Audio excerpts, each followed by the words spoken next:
몽골은 터부의 땅이라 부를 만했다. 내르기는 몽골의 무수한 터부는 자연과 조화롭게 살려는 유목민들의 지혜라고 얘기했다.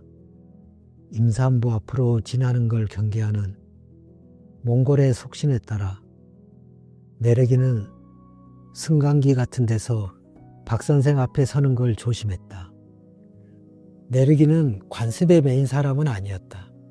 한국 문화에 맞게 생각과 행동 거지가 유연했지만 고비 출신답게 몸에 깊이 밴 유목민들의 습관이 종종 드러나곤 했다. 일테면 철새의 이야기가 그렇다. 내르기는 돌아가는 철새를 세면 안 되는 초원의 금기를 들려주었다.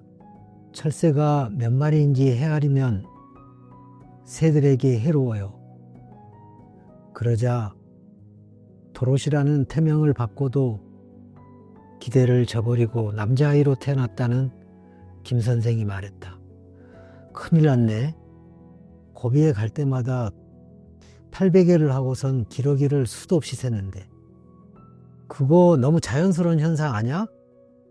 내르기쌤, 김샘을 저주에서 풀어줄 방법이 없어요?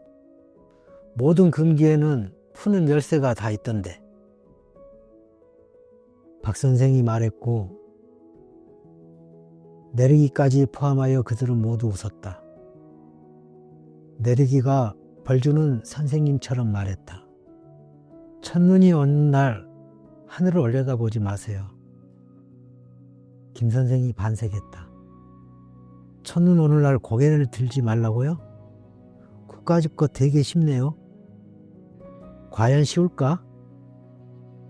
박 선생이 고개를 갸우댔고 그녀는 벽시계를 보고는 내르기에게 물었다. 또 무슨 재밌는 금기 없어요? 이대로 점심시간을 맞고 싶어하는 눈치들이었다. 내르기는 무슨 얘기를 전해줄까 골똘해졌다가 활짝 웃으며 말했다. 빗방울이요. 손으로 받으면 안 돼요. 그는 손바닥을 펴서 빗방울을 받는 신용을 했다. 빗물이 그에게 속하게 되고 그러면 물이 귀한 대지에서 모든 생명들이 위험에 처해요. 우리는 뱃속 아기를 위해 옷도 짓지 않는걸요. 세상에 곧 올 사람이지만 빛나이 아기에게 무엇을 해서는 안 돼요. 조심해야 해요. 보그드 성산을 앞에 두고 그 이름을 함부로 부르지 않는 것처럼요. 그냥 큰 산이라고 한댔죠. 내르기가 더듬더듬 입을 떼면 한국인 연구어들은 고비의 여행자처럼 경청했다.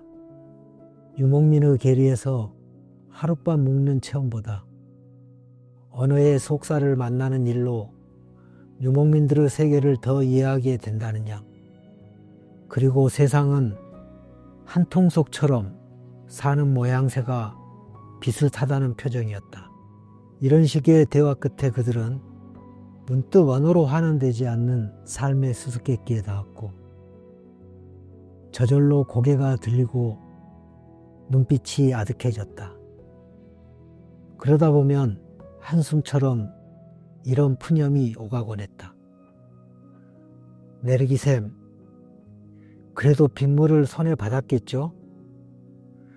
그럼요. 그 좋은 일을 왜 안 해봤겠어요? 비가 떨어지면 손이 절로 펴지잖아요. 그래요. 눈이 오면 고개가 들리듯.